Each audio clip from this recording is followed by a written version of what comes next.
And I'm pretty happy with these changes. I'm pretty happy with this effect here. The only thing that I'm not so psyched about, I'm obviously happy with the color modifications. This is before, this is after. Looks much more natural than it did, much more credible. The thing I'm not happy with is still this edge stuff we still have problems with. And I'm going to solve it in exactly the same way I solved the problems with the waif image. But I'm going to apply a different layer style. Once again, just for variety, going to zoom out again. Instead of doing an inner glow, which traces the entire inside edge of the image, including the edges along the bottom of the image and along the left and right-hand sides where the image is clipped, I'm going to go ahead and apply an inner shadow, which is a directional effect, so that I'm just going to modify the top edges of this image, which are the most egregious edges after all.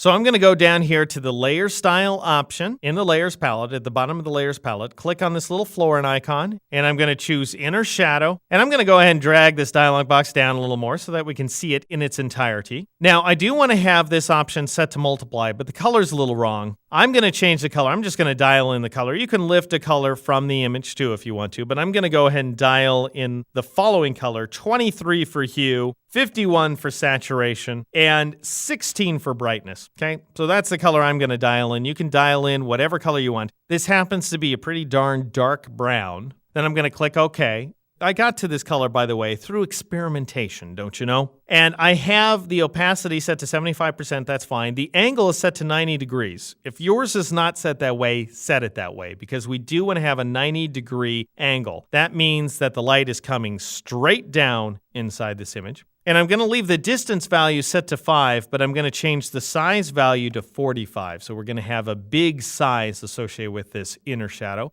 And then I'm going to click OK.